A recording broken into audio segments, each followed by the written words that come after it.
What's going on, ladies and gentlemen, and welcome to this latest installment of the Detroit News Basketball Podcast, brought to you by Varsity Ford of Ann Arbor. And as always, I'm your host, Pistons beat writer Coty Davis. Please remember to follow me on all your social media platforms at Coty Davis _24. Once again, it's Coty COTY DAVIS _24. And as always, I'm here with my co-hosts.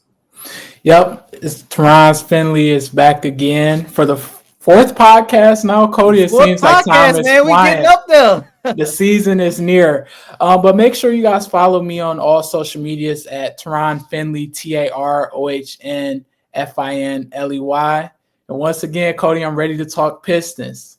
Yes, sir. And look, this is an exciting week because this week marks the start of the 2025-2026 NBA season. And we all know that the Detroit Pistons will open up the season against the Chicago Bulls in Chicago on Wednesday. Then they fly out to my hometown to play against the Houston Rockets in their home opener, which is also the third meeting against Ausar and Amen Thompson. And with that being said, later on in the podcast, we are going to be joined by one of my close friends, one of the best colleagues out there in Houston, Brian Big Stars Barefield, Houston Rockets beat reporter for USA Today.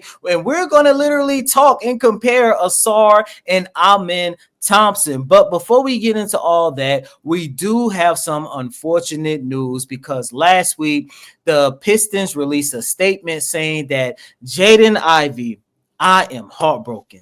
Jaden Ivey will not have an opportunity to start this upcoming season due to a knee procedure on his right knee. The only good news about this is the fact that this knee procedure that Ivey had has nothing to do with the broken left fibula that he sustained in January. Everyone from beat reporters, from the players, the coaching staff, fans, just basketball fans in general, the basketball world was excited to see Jaden Ivey return from that season-ending injury. However, his long-awaited return is going to have to be put on the back burner. The Detroit Pistons announced that he's going to be reevaluated in 4 weeks, which means he's going to be out more than 4 weeks. So, Tarohn, let's just jump right into it, man. What's your thoughts about this unfortunate news about Jaden Ivey? Yeah, my first thoughts about it was I was sad for Ivy, like you talked about, and just I'm sad for Detroit fans. I know that injuries have hurt a lot of the local teams, and Ivy is just the most recent example. And I think something that's this really wasn't a problem for Ivy early on in his career because he played 74 games as a rookie, then 77 games in his second year before playing 30 last year because, of the injury he suffered. But I'm just hoping that he isn't out a lot longer than the 4 weeks. I know you said he's going to be reevaluated, so it's going to be a little longer than the 4 weeks. But the good news is that Ausar Thompson has been taking some of that ball handling responsibility off of Cade, and we've seen what Cade has done during the preseason. So I think that that's going to ease him back into the rotation when he is healthy. So I think that along with guys like Marcus Sasser, we'll see what Denise Jenkins does as well, but and then Karis LeVert, guys like that, they do have off-season additions that can help take the burden off and make sure that when Ivy does come back that he's fully 100% and doesn't have to rush. So those are some of my thoughts about it. Yeah, and I 100% agree with you. And it's not just me. JB Bickerstaff also agrees as well. If healthy, we have the guys that can, fill those spots. Again, playing with AT and the ball in his hands more. Karis has the ability to do that. We've been extremely pleased with Marcus Sasser and how he's been able to help us. So we've got guys that we feel confident in, all the way to Dennis. Like, I feel confident you can put Dennis in a game right now and he can be impactful. So we're confident in how we're going to fill it. We just have to come up with the combinations that we think work best. Cody, before you answer a question, do you know what Marcus Sasser's timeline is? Because I know he didn't play during those final preseason games, so I was just wondering what was his timeline. He he is expected to be ready come the start of the regular season on Wednesday. We don't know as of right now. I actually asked Coach JB Bickerstaff during practice on Saturday, and Bickerstaff and his whole entire staff, they literally have a rule that when a player goes down, they're going to protect the player. So I literally had an opportunity to find out Marcus Asher is basically just dealing with some tightness around the hip area, and they literally set him for the last two preseason games just out of precautionary reasons, to make sure he doesn't, that the injury doesn't get any worse. And I like that because look, given the news with Jaden Ivey, it's going to take several of the Pistons players to step up and help fill that vacancy. And I understand this was the same situation that they was in last year. However, you really didn't know what you had in Marcus Sasser, and a lot of guys like Dennis Jenkins, we'll get into him a little bit later, Careless LeVert, you did not have neither one of those guys in your rotation or fighting for a rotational spot like Jenkins. However, that's part of the reason why we saw them after Ivy went down last year. They went out and made the trade for Dennis Schroeder, and he literally helped keep this team afloat. In that clip that you just heard from JB Bickerstaff, he said, not only do we have the talent, but it's all about putting together the combinations. And this goes back to what you and I have talked about a couple weeks ago as to whether or not Marcus Sasser is going to get an opportunity to be part of this rotation.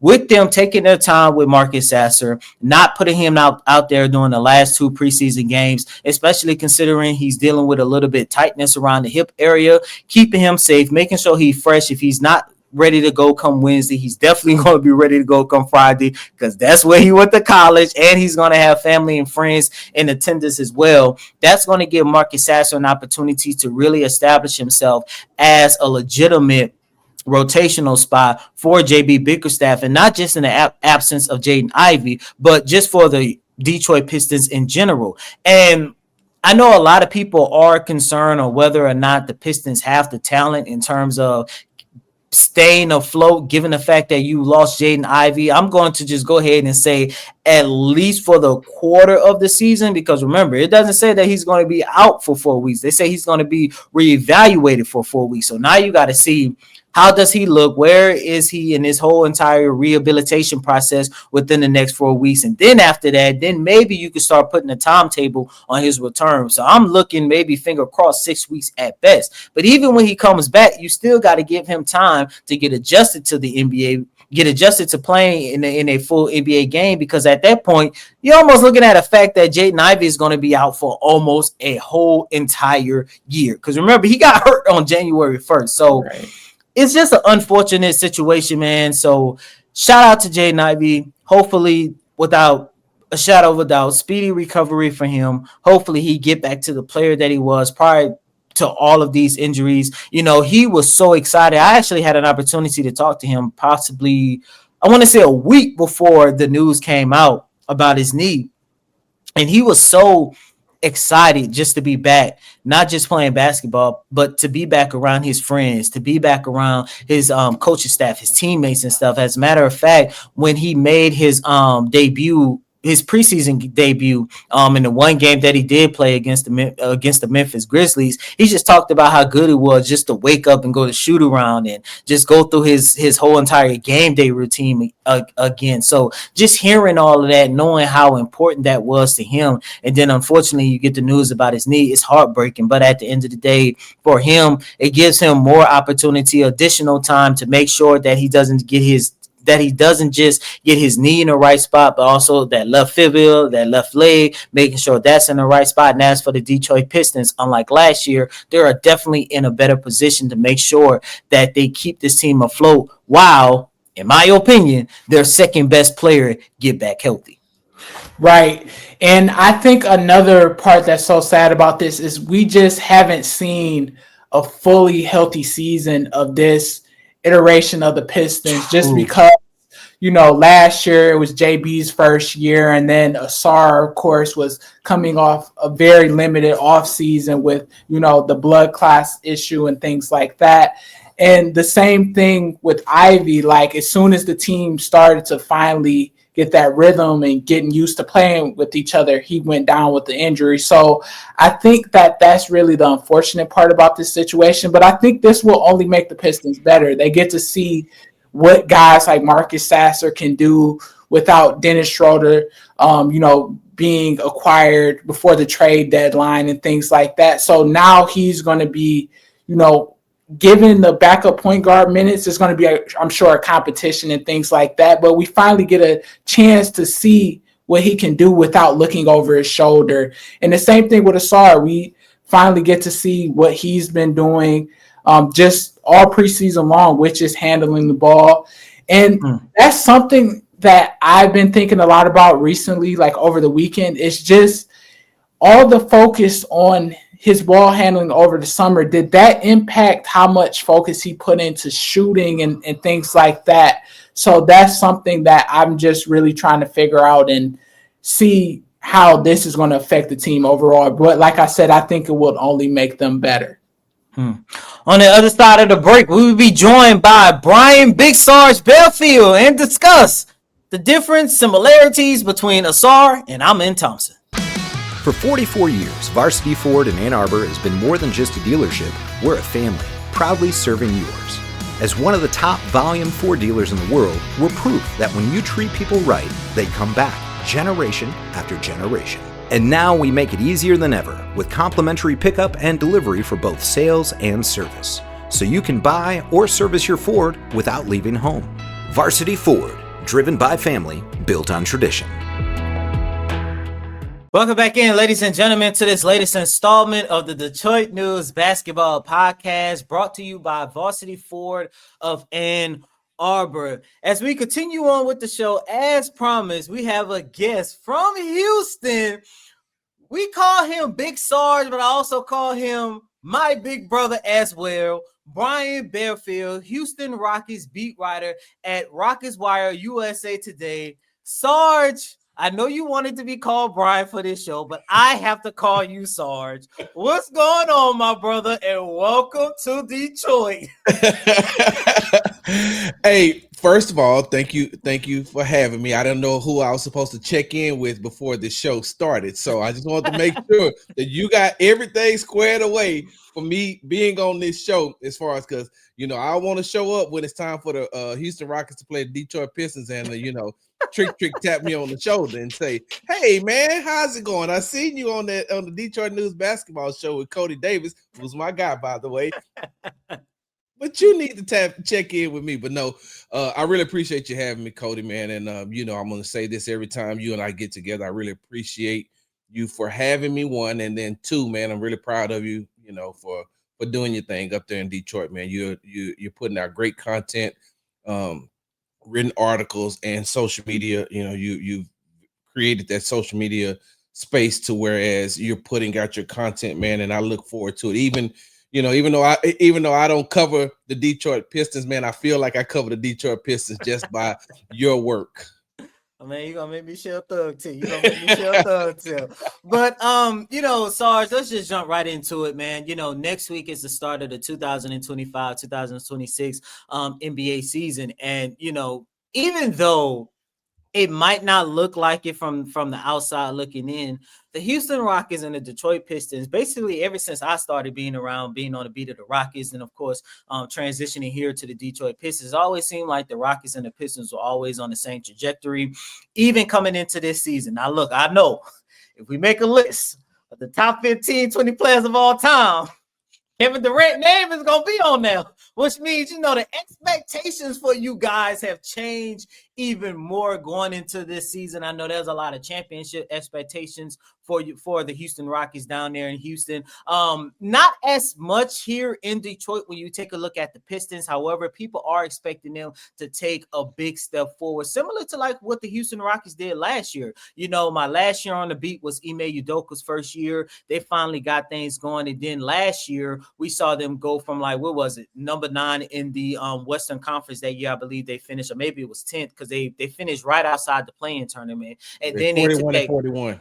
I remember that. And then they took that giant leap last year and finished number 2 in the Western Conference. And even though they did lose in the first round, made some changes, and now it's championship expectations. And, the same thing is probably going to happen here with the Pistons as well. They finished 6th in the Eastern Conference last year on the JB Bickerstaff, his first year, first time All-Star like LP, was Cade Cunningham. So many of the young guys took a step forward. And now this year, a lot of people are expecting the Pistons to take another step forward. But Sarge, the reason why I brought you on this show is because the second game of the regular season is going to be Pistons versus Rockets. Yep. And I find that ironic because, look, it doesn't matter. We can sit here and talk about K and KD, LP, and Jalen Duren. We could talk about so many guys and the coaching staff, Ime, Bicker staff. But I think regardless of what the expectations are for the Rockets and Pistons, their success relies on the shoulders, probably the same shoulders of Ausar Thompson and Amen Thompson. And that's what you and I are going to talk about today. And Sar, you've been around Amen ever since he was drafted by the Houston Rockets. This is his third season. From training camp and preseason, going into the regular season, what have you seen and what has been different about Amen so far? One thing that you know about Amen is he is all about basketball. That's the one thing that since day one, all he ever wants to do is hoop. That's all he wants to do. He constantly thinks about basketball, which is ironic because they got a guy that sits 2 seats over from him now that is the exact same way. I mean, like Amen's mind is always thinking about how I can get better, how can I improve, how can I get better, how can I improve, and then he takes that type of mentality and takes it onto the court, and he's very competitive.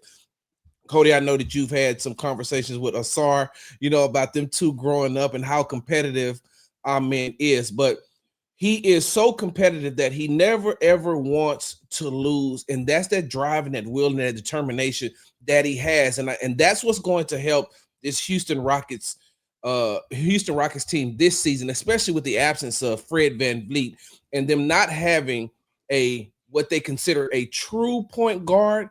But I think a lot of people forget, Coty, that Amen Thompson has played point guard his entire career until he got into the NBA. It was the Houston Rockets coaching staff who already had Fred VanVleet to find a place for him. And so his first 2 years in the league, where they were putting him in like the dunker spot, what they call, or, having him float around, having him cut to the basket, do some of the dirty work. That was the first time he had ever played off the ball. But I think that him playing in those spots actually helped him out a lot because as a point guard, he sees the floor and he knows where everybody's supposed to be. But now playing in those positions in 2 years, now he has a better feel for where they're supposed to be. And so he's going back to his natural position of point guard. And you remember last season when Fred VanVleet was out with injury, he had to take over the point guard spot until he suffered an injury, and they had former Houston Rockets guard Jalen Green playing in that position. But when they went into those 2 games against the New York teams and the New York Knicks and the Brooklyn Nets, I mean, he had a triple-double, from the point guard position playing at the Knicks. And so I like the fact that they've put him back on the ball, and which is what they were going to do anyway. They were going to put him, he was coming out of the front court, going back into the back court. But now you have a point. He still has that point guard mentality now with the small forward, power forward, as Ime Udoka likes to say, sometimes center mindset, shooting guard mindset. So now not only does he control everything, he also knows where everybody's supposed to be. And I think that one of the most underrated things that people don't give Amen Thompson credit for outside of his explosive first step is that he really does make some very good passes. And he sees the floor no matter, even when he's off of his feet, he still sees the entire court and most of the time makes the right pass. So I think that having him playing that point guard position back in his natural position is really going to help the Houston Rockets this season. And it's funny that, you sitting here talking about, due to an injury that Amen is going to have an opportunity to be the quote unquote starting point guard, because it's almost a little similar situation up here in Detroit as well. Because unfortunately, the news with Jaden Ivey, you're looking at a situation where the Pistons are going to have to continue to try to find a way to fill in his vacancy. And throughout the whole entire offseason, and we mentioned this in the first segment, throughout the whole entire offseason, there was a lot of people excited for JI, not just because you're getting, your second best scorer, but you're also getting arguably, your second best playmaker and ball handler. So with Jaden Ivey going down with this knee injury for at least the first 4 weeks of the regular season, which could possibly be longer, the Pistons are in a situation where they have to find somebody to help Cade Cunningham with his ball handling duties, and that's where Ausar Thompson comes in that.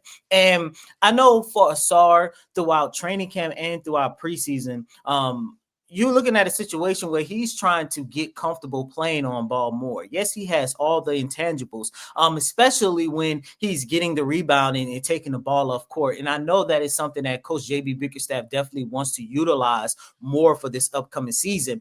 But the only thing is, look, when he get the ball off the rebound, he's pushing it on the fast break. He looks extremely comfortable playing on ball. However, when he's in a situation like the game against I believe it was the Cleveland Cavaliers that they lost to, when he's in a situation where he's taking the ball off court, or he's the main one trying to orchestrate the half court offense, you kind of see him be a little bit timid and stuff, and that leads to him kind of like second guessing, a pass, or second guessing a move, or whether or not he should come off this pick or the screen or whatever the case might be. And it kind of like not only make his game a little bit disjointed, but also the Pistons offense in general a little bit disjointed. And that's when you get a situation where, he is part of the reason why they gave up an unnecessary turnover or whatever the case might be. But on the flip side of things, he is still they're one of their most important players going into the season, because look, yes, we can sit here and talk about Ausar Thompson playing a lot on ball for this upcoming season. And unlike his brother, he's trying to get into the mindset of not only being one of the primary ball handlers, but also trying to be one of the primary facilitators. And maybe I might be speaking a little bit too soon, because I know when there was at Overtime Elite, they kind of like shared those duties. But I think with Ausar, I think this year is going to be the most important year for his development playing on ball, because he, over his first 2 years, not only did they use him as like the Rockets did Amen on several occasions, using him in the dunker spot, using him as a wing, but you also take a look at a situation where, in a way, last year was like his rookie season, sort of say, because he only got I want to say almost half of his original rookie season during the 2023-24 campaign. Went down with the blood clot, missed all the training camp, missed all of preseason, and missed, I want to say, a quarter of last season. And when he came back, it took him majority of the rest of the regular season up until like those final 25-30 games where he finally looked comfortable playing basketball again. Then you got yourself in a situation where, okay, now he's finally found a rhythm playing off Cade, playing off of Dennis Schroeder, playing off Malik Beasley. You see the names that I just mentioned? 2 of those 3 guys are no longer here. And now not only is he trying to continue to develop as a young player, but he's also trying to develop and see how can he still be effective with this new responsibility that JB Bickerstaff has thrown at him. He has the talent, all the talent in the world. You and I joke a lot that Amen and Ausar, they must have been created in a lab or something, because the way they play basketball, the way they can read the game, and their athleticism, it's almost unnatural, so to say. They might be the first AI basketball players that, we might find out a little bit later on the 30 for 30 show, whatever the case might be. But we talked a lot about them on the offensive side of the ball. But Sarge, what can you say from what you have seen about our men on the defensive side? Because there's one thing I know about both of them. Both of them had, told me this, especially Ausar. Their goal is to not only be part of the all defensive teams, they want to win Defensive Player of the Year.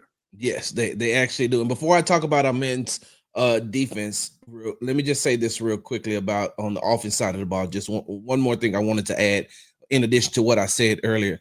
I don't know, a lot of people haven't noticed this, but the ones who've been watching the Rockets play over these first four preseason games, but especially the 2 which Kevin Durant played in, the pace of the game is quicker. Like they're getting up the floor quicker. There was a time in Kevin Durant's first preseason game where Like the Rockets went up the court 4 times, and Kevin Durant didn't even have to cross half court because they had already gotten out and pushed in transition. Now he can get out and run the transition, but by the time our man grabs the rebound, or by the time he gets the ball in his hands, he's already up the court. And then you have Jabari Smith Jr. coming, filling the lane. You even have a better in shape Alperen Şengün running the floor, and if you got Tari Eason on there too, even Reed Shepherd. But I like the pace in which our man is helping push on the offense side of the ball. Now, it's without saying that Amen Thompson, man, I honestly and truly believe that, and I know that this may not be a good thing to say on the Detroit Pistons podcast, but I will say this. I call Amen Thompson right now a poor man's LeBron James. And I call him a poor man LeBron James because once he develops that jump shot, Coty, he may go down as probably one of the top 5 players to ever play in this game because of he is a true, when you talk about a true two-way player, Amen Thompson is a true two-way player because he can give you a triple-double on the offensive side of the court, and then he'll come down and shut down your best player on the defensive side of the court. And it doesn't matter who they have him in. He can guard players 1 through 5. Who does that sound like? The guy that plays with the Los Angeles Lakers right now. Nah, used to. That's part of the reason why he having these what is it, like nerve issues or something? Like 23 years. Come on, man. I understand that, but I mean, we haven't seen a player really dominate like that on both ends of the court in a very long time. There has been some players. Let me. Oh my goodness! I said in a very long time. God rest his soul. Right. I mean. So I definitely understand, but Coty, with Amen Thompson, man, when we talked about that competitive edge that he has, that's it right there, because he wants to dominate you on one side of the court and then come down and stop you from dominating on the opposite side of the court. And his mentality, I remember I got a chance to speak with him last year in LA, and he said, I want to win Defensive Player of the Year. He said, but I know that I'm going to make multiple first team all defensive NBA all defensive teams. I know that I'm going to make multiple teams because I pride myself in playing defense. And when you have that type of mindset, playing for a coach like Ime Udoka, who preaches and stresses, hey, defense, our defense. He has and it's crazy because, one of his best friends is a former NFL player, Ndamukong Suh, who played for the Lions, right? Yeah, he did. And so that's one of Ime Udoka's really good friends. And so he has that mindset that defense turns into offense. And so when our man is on the court, he can put him on anybody from Steph Curry to Giannis Antetokounmpo, and he can put him on Jason Tatum. He can put him on, he can put him on whoever the opposing's best player is, and our man is going to give them trouble because he is in that dominant mind state of, I don't want you to score on me. And if you do score on me, I'm going to take it personal. And so I'm going to come back on the other end and score on you. And we're going to have this match until I win this match. And that's why, everybody talked about the way that he evolved last season, but most analysts kept putting his defense. Steph Curry was like, this is a guy I haven't had to be frustrated like this on the offense side of the ball in a long time. But our men with his length and his speed, he makes it difficult for a lot of players. And I'm glad that we transition over here to defense, because Sarge, I think this is something that I've always talked about, given my time in Houston, starting off with Alman and then over the last 2 seasons of having an opportunity to be with Asar. I kind of feel like, and I've always felt this way, even going into this season, that Amen was the better offensive player, but I think Asar is the better defensive player. And look, I know a lot of people are interested in seeing Asar Thompson's growth on the offensive side of the ball in terms of his shooting, in terms of his, playmaking and all of this other good stuff. And I get that and I understand it. I want to see it too. However, my biggest, I guess, excitement for Asar comes on the defensive side of the ball, because even, given, the unfortunate adversity that he had to go through his first 2 years in the league. Of course, I'm talking about when he, missed majority of his rookie season with the blood clot. Then he really didn't have an opportunity to, go through training camp and all this other stuff. He still was the Pistons' best defensive player, especially out there on the perimeter. And I'm watching this and I'm like, if he gets a true offseason and gets an opportunity to literally study all his film and get an opportunity to literally, grow on that defensive side of the ball, you're looking at a situation where he can literally solidify himself as a top 3, top 5 defensive player in the league. Now, look, he's probably going to share that honor with our man, but it's that's where I get most excited about. Like, even through these 4 games that they played throughout the preseason, I'm looking at him and he seems like, like in football, how you can see when a quarterback starts to get it, when the game starts slowing down for them, and you can see them in real time, taking their time, go through their reads and progression on the field. I'm seeing that exact same thing from Asar, but on the defensive side of the ball. That's how he's been able to come across and get those help defensive block shots. That's how he's been able to average 2.5 assists, 2 to 2.5 steals throughout the whole entire preseason. That's how he has been able to make sure that he is in the right spot. He has been basically correct on all of his rotation. Go ahead. No, Coty, I didn't mean to cut you off, and I was going to add to that, because our man is the exact same way. But when you're talking about Asar, and he's doing it at such a young age, playing against some of these veterans who have been in the league for a very long time, and he's already gotten it. And the one thing that I love about Asar, and this is probably like my favorite thing about being on the beat, is, you and I, we get to see stuff that a lot of people don't know about. And Asar, after every single game, on the road, in the playoffs or whatever, home games, it don't matter what's going on, Asar is always the last one in the locker room. And when he's in the locker room, just like he has his phone. He'll walk in the locker room. We literally just saw him do it Thursday night in the final preseason game against the Wizards. He have his phone like this. He'll dap us up. He'll sit down at his locker like this. And this is all you see him doing. What is he doing? Going over his film. It is not offensive films. It's his defensive game footage that he already got. And I just look at Asar and I'll be like, man, he's definitely going to have an opportunity to be. Oh, go ahead. I was just going to say, Coty, real quickly, and I didn't mean to cut you off, but I had to say this. Like, when you were talking, I literally am watching our men do the exact same thing. He's always the last one out of the locker room. He's always sitting there and he's looking on his phone and he's going over things and he's watching, and then he joke around because Reed Shepherd is right next to him. And I'm like, I don't know why he thinks that Reed Shepherd is his little brother, but he treats him like a little brother. I'm like that's another young adult right there. I mean, and I don't mean like bullying him or this, that, and other, but they joke a lot. And so I was like, hey man, maybe you just miss Asar, but you're right, Coty. It's the exact same way, man. And I didn't, like I said, I didn't mean to cut you off, but I'm like, I'm seeing that in real time because that's exactly what our men does. Yeah. Last question before I let you go. On our men's side, what does success look like from him? Because look, I think a lot of people, not just in Detroit, but around the league, basketball fans in general is expecting Asar Thompson to have a big leap. But it seemed like when you look at the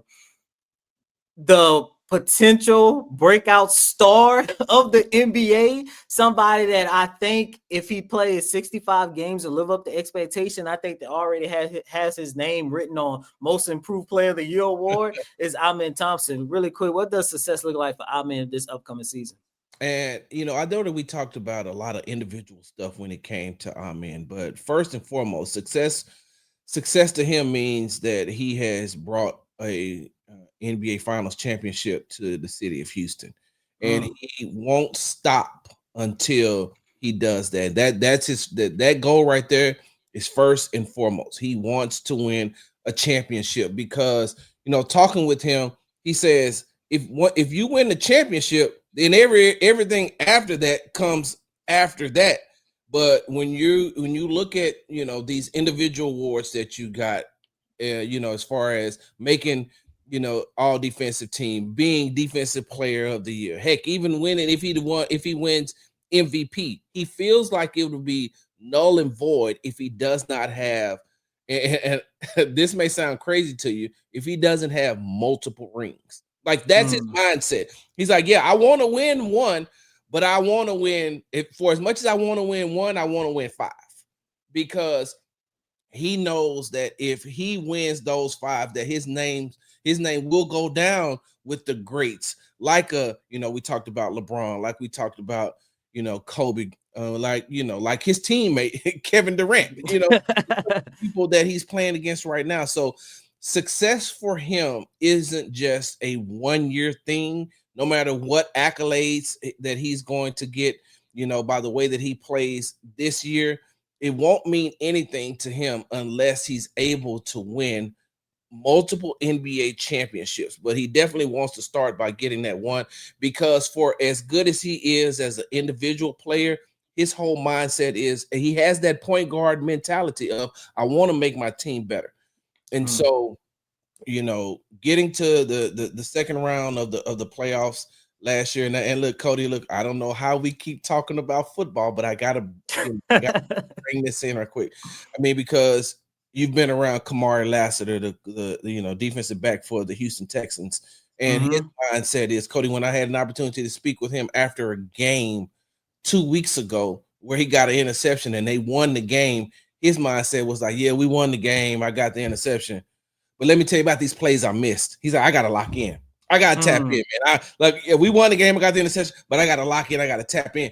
That's our men's mindset. That same mindset. Hey, look, I know I may have had a triple double, or I know I may have done this. I know I may have done that, but we got to be better. I don't like losing to Golden State. I think that hurt him the most. I've never seen him as angry after losing a game than I did when they lost in the playoffs, because he felt like we had the pieces to win and I could have done more. He took it personal upon himself to say, I could have done more, even though he played very well. So that's what success is going to look like for him. He wants to bring multiple championships to the city of Houston. That's why these guys are carbon copies of each other. And I know they twins, but look, I'm telling y'all, the carbon copy between Amin and Ausar is more than just their physical appearance, because everything that you just said about Amin was everything that I was going to say about Ausar. Of course, he wants the individual accolades, especially considering that, look, throughout their whole entire careers, they're going to be battling one another for it. And we know they definitely have a brother rivalry going on. That's why I can't wait till Friday when the Pistons and Rockets play with each other, because I think the record right now is tied 1-1. So somebody's going to go up 2-1, and they're going to hold that on the other person's head for a couple of months until they meet in Detroit in January. Hopefully you could be out here for that, but that's neither here or there. But for Ausar, man, it's the same thing. He wants to help the Detroit Pistons win. I remember, I can't remember what game it was last year, and it was one of the best games that he had. Matter of fact, it was game 5 of the playoffs against the Knicks in New York. It was an elimination game, and that was his best game, where he had like 25 points, like 7 rebounds. I want to say like 3 to 5 assists, like 3 to 5 steals. It was some crazy stat line to where I remember JD had once told me, I had asked him something about Ausar. He was like, Ausar is just an alien. He was like, we all are like in this stratosphere. He was like, Ausar is in another stratosphere. He was like, we just let Ausar do Ausar things. As long as it helped the team, we just let Ausar do Ausar. But I remember, after the game, and it was right after in game 4, that heartbreaking game that they lost, because it had a call went their way, maybe things would have been different for them. But I remember game 4, he kind of struggled. In one of those earlier games, he fouled out. And I remember him having that phenomenal game in game 5, helped the Pistons stage off elimination and come back here to Detroit. And I remember talking to him, talking about him on an individual standpoint. 25 points. I think that was his career high in the NBA in general and stuff. And the one thing that he kept saying, not just to me, but everybody, is the fact that we won. We won. The Pistons won. We are still in this. Woo, woo. And it just shows that he literally cares about this team and he wants to win. He's going to do everything and anything possible. Like for him, yes, he wants all-stars. Yes, he wants all NBA defensive team, all NBA, defensive player of the year. He wants all of that, but at the end of the day, he only cares about winning, especially considering that he's playing for an organization. They're not too far removed for being a laughingstock of, the NBA. So I just think with Asar and Amin, both of those guys, the reason why, once again, I brought you on is just to showcase, look, there's a lot of expectations for both the Rockets and the Pistons, but a lot of their success will fall on their shoulders. And if they live up to expectations, that means the Rockets and Pistons living up to expectations. And if the Rockets and Pistons living up to expectations, that means Cade and Kevin Durant are in MVP conversations. And if they're in MVP conversations, that means they're in the playoffs. And if they're in the playoffs, there's a possibility come June, the finals could be Detroit, Houston. Who knows?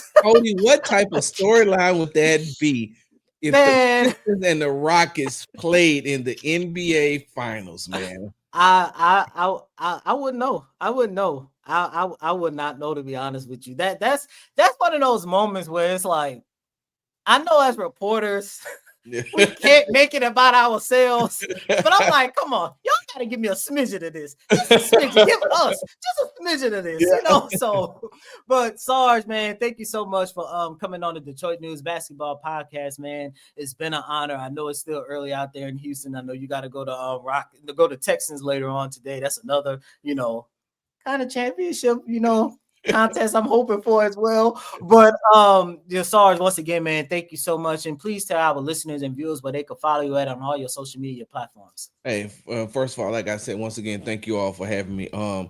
And you can find me on the app formerly known as Twitter at Big Sarge Sports with the Z at the end, and follow me on the Tick and the Talk at Big Sarge Media. I'm on Instagram at Big Sarge Sports with the Z at the end. And you can read all of, if you would like to read more about Amen Thompson and the Houston Rockets, you can find me at Rockets Wire USA today at Brian Barefield. Don't go on there looking for Big Sarge, because you'd be like, hey man, Coty had a guy on there call it, said his name was Big Sarge. I can't find his articles nowhere.